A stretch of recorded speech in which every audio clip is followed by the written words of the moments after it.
what you can learn, yeah, from toxic people, you know?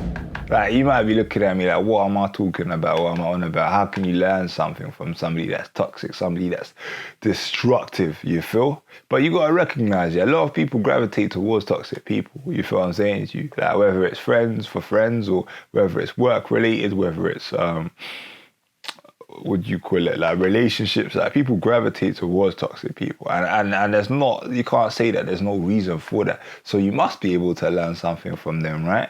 You feel what I'm saying to you? And like, you got, first and foremost, you got to ask yourself, like, what is it that people gravitate towards them for? Like, why do people gravitate towards toxic people? What is it about them that gets people's attention, you know?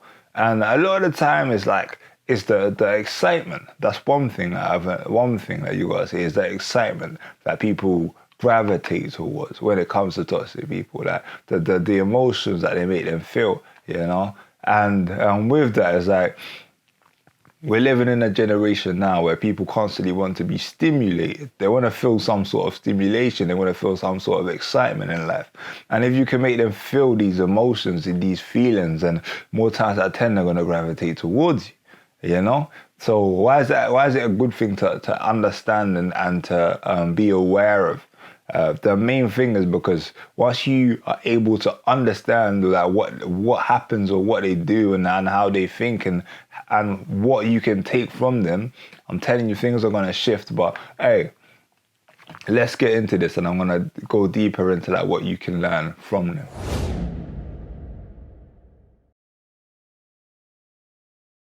What's going on? Don't stress, don't panic, family. My name is Christopher Daniels, and I help people to overcome self-sabotage and live a purpose-driven life. And I do so both through mindset coaching and content creation. Yeah. If you're new here, welcome. You know, well, warm welcome to you. And if you're back here again, welcome back. Literally, I want to get into that, what we can learn from toxic people. Like, how can is there any, are there any benefits of being toxic, and like, what is it that why is it that people gravitate towards them? Really want to get into that. First and foremost, like, when it comes to toxicity, like, what am I even talking about? I need to get clear on that. And more times out of 10 is just, it is the feelings that people to give off. Like, if I was saying, the way people carry themselves, the energy that people exude, you know, like, and when we're speaking about this, we could talk about in the relationship terms, is like the feelings, not really like being, you can say on one level being a bit manipulative, being somebody that doesn't really care for the person, somebody that's present but not present, somebody that says one thing, does another thing, you know, somebody that keeps the person on edge, you know. There's certain things that, like, certain traits, should I say, that this toxic person has, that people gravitate towards, even though it's like, you feel what I'm saying to you, yeah. They feel like this shouldn't happen, you know. But the truth is, yeah, when we really look at it, yeah, people say one thing, but they're attracted to another. People have certain morals and principles in place, right? But at the same time, they're attracted to something different from what they're saying. You feel what I'm saying to you? People know that, okay, in order to be healthy and this and that, I need to eat healthy and live a healthy lifestyle. But if you look at a lot of people that are obese, that should tell you that people want one thing but gravitate towards another. You feel what I'm saying to you? Like, and what is it for? Is the excitement. Like, why would you know how to get healthy, but you're still eating food that's gonna make you obese? Like, this is just how humans operate. You feel what I'm saying to you? You know, like, this person that I'm with, like, they're gonna give me a nice, amazing life, but at the same time, you know that this other brother's here is gonna give me the excitement. So go for the excitement. You got what I'm saying to you? And you know, like, you know what I'm saying to you? Just human know, like, what's good for them, but at the same time, they gravitate towards what would help them to destruct, to destruct in one way or another. Like, the human are just self-destructing in some ways, and that's not all, but at the same time, majority lack discipline. And with that in mind, and knowing the times that we're living in, with like this fast microwave life that people are attracted to, things happen so quick. Social media You know, likes instantly when you go on your phone, like, so constant stimulation we're after. And again, the food for the obese people, stimulation, the toxicity from like people that are in certain relationships, you know, the hits of dopamine. That's what it brings. So like when you are toxic, that's what it is that people gravitate towards, is that excitement. You feel what I'm saying to you? Like and that excitement is what in one way or another needs to be created. You feel what I'm saying to you? Don't get me wrong, I'm not saying create it by being toxic, but be aware of like what people are attracted to, what people gravitate towards, what people are excited by. You feel what I'm saying to you? I understand these things. At the same time, I don't move toxic. You feel me? I'm not for that, because in the long run, it doesn't benefit me to be doing that, to be manipulative, or to be somebody that's just for the quick lifestyle. You know, I'm about depth, I'm about longevity. You feel what I'm saying to you? At the same time, you need to understand how people operate. Once you understand how people operate, it works in your favor because things become beneficial for you. You feel what I'm saying? But at the same time, it's like, how can you adopt some of these traits without being toxic? You feel me? That's the question that you gotta ask yourself. And for me, really and truly, is by knowing what it is that stimulates people, what people are stimulated by. And again, is that like when we're living in a world where people are after constant stimulation. So how can we keep people constantly stimulated? Like, that's the question that you gotta ask. And it doesn't even have to be done again in a toxic way. It's just by understanding that people's attention spans are not the same way that they used to be. You feel what I'm saying? It's a lot shorter. So you gotta be a lot the approach that you have to many things, so you just gotta switch up. You gotta be a lot more, what do you call it, creative, like innovative with how you do things. You know, you gotta be on your toes. You gotta be constantly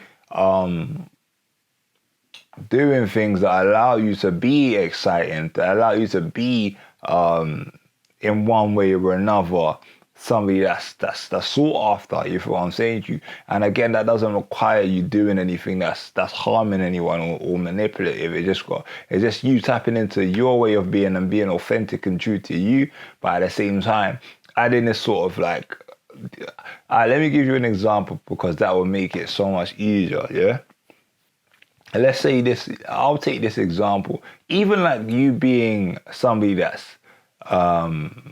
mysterious. You have a certain level of mystery about you. You have a certain level of like charisma and flair, but you're mysterious with it. Like, even that is exciting because no one knows what's coming. You feel what I'm saying to you?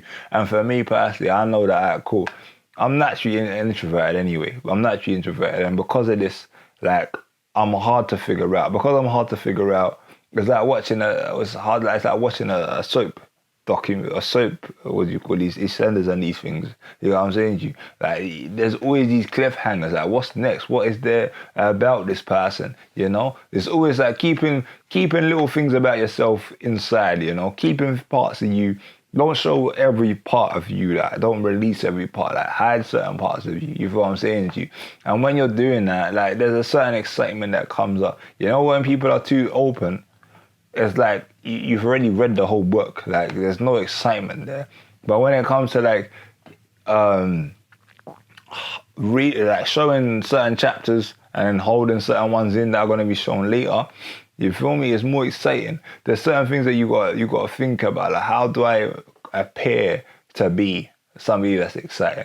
And the thing is, the more times I tell, everybody's has things about them that are exciting, that people will gravitate towards. At the same time, some people reveal everything too quickly. You know what I'm saying to you? Like, again, it's like when we watch movies, we don't want the plot. We don't want to know what's going to happen before we watch it, you know? And that's how sometimes you got to move. You got to move in a way where it's a bit more mysterious. There's a certain level of mystery, like what's happened next. You got to keep, again, those emotions in check. Like, people, again, are stimulated by mystery. What's going to happen next? And it really comes down to like understanding these things. Again, some people feel like they want things to happen quickly. When things happen quickly and everything's revealed, if you can transition into allowing something else to happen quickly, and then boom, you can do that. You can move like that, because again, like a lot of these toxic people have lifestyles where everything's like boom, boom, boom, boom, boom. But I'm telling you, if you're not that way, don't force it. The only thing I'll say to you, if you're not toxic, but at the same time, you want to, again, okay, I'll just say this. The benefits of having that trait where there is that edge of mystery, it just keeps you fresh. It keeps you fresh. You know what I'm saying? It keeps you new. There's always something new about you. There's always something to look like. You're not an open book. There's something there. I'm telling you, that makes people gravitate towards you a bit more, because there's always layers that are coming off. There's always layers of this. Oh, I didn't know that about you. Okay, cool. There's more that you don't know about me. You feel what I'm saying, Joe? And it keeps people gravitate towards that, because they want to find out. Like, people love a story. You know what I'm saying? People love to go on journeys. People love to explore. Why? Because they like new things. They like stimulation, something that's new, something that's different. And don't get me wrong, like, just because I'm saying like something, keep things away, like, you need to know what it is that you're doing. It's not just anything random. It's things that are attractive. It's things that people gravitate towards. It's traits that people would lack, you know? So it's like, if you're telling a story, you know, you might hold a little bit back of that story. Or if you're telling someone a little bit about you, or about your family or whatever, you tell them a little bit, then keep a little bit there. Then after, I didn't know that about you. They'll be like, later, I'll be like, nah, boom, put that out. And there's always something that you just kind of keep a little bit inside, you feel what I'm saying to you? And with that, I'm telling you that you stay more relevant. You stay, because always you're growing, you're developing, you're having new things that are coming out. As soon as it happens, boom, you say everything is that, you know? Yeah, that story's already been read. You feel what I'm saying to you? I'm on to the next book. Now, don't get me wrong, like, some people, even if you open up the whole book for them, because I personally like when people open up the book for me. I'm not gonna lie. I like when people open up the book for me. But the difference is, because I'm more about depth, innit? I'm more about depth, I'm more about clarity. So when people open the book for me, I like that. You feel what I'm saying to you? I like that. And the reason why I like that is because I know, okay, cool, this is the book, I've read the book, and this is how, because I read, like, even with books and films and stuff, I read books multiple times. Because I read books multiple times for depth. I want to understand this book. I want to not get to know this book. I want to become clear on this book. I want this book to be something that I know inside out. And that's how I operate, you know? But a lot of people don't operate like that. You know what I'm saying to you? When we're looking at the masses, they don't operate. They don't read, like, even you, like, how many books have you read multiple times? I'm sure that's not many. You feel? So when we look at it like that, yeah, we look at the numbers, people don't read books multiple times. I read books multiple times. So I like people that are open, you feel what I'm saying to you? Unfortunately, like, a lot of people don't. So you've got to kind of, like, tailor to the masses, tailor, like, your way of being to the masses in one way or another. And with me saying that, it's like, when we look at, again, one book that somebody's reading, a novel, is that story is a journey. They're going to read it once. So that one read has to be exciting. But me, I read books multiple times. So even if I read it the first time, I know there's stuff that I'm not going to understand. So I want to go back and read it again and read it again and read it again. And the whole book has to be accessible for me to do that.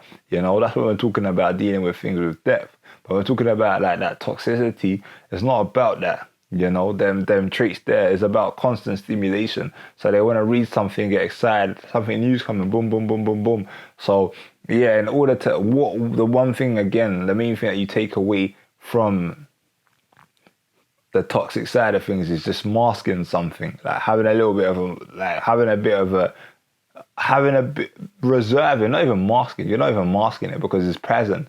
It is present. It's true. It's authentic. It's not a mask. It's more or less preserving, releasing one by one, slowly, as opposed to opening the whole book. You feel what I'm saying? And that's what it comes down to. But there's some people you can open a book with, and there's others that you need to take your time with. You feel what I'm saying to you? Again, I like an open book. That's just me, because I like depth. I want to read a book multiple times and understand that book. But the first time I read the book, I do not want to know what's going to happen before reading it, you know? I want to read it, and then read it, and then read it, and then read it. and then I'll keep reading it, I'll find out new stuff. So that's just me, you feel what I'm saying to you? But hopefully you understand and you get where I'm coming from, and you're able to then that will preserve some things about you, some information that keep your story exciting, fresh. Don't stress, don't panic, just keep your story exciting, yeah? If you've enjoyed this video, make sure that you do subscribe, hit that notification bell so that you don't miss out on any of the future videos. Other than that, I will be seeing you again shortly, yeah? Blessings.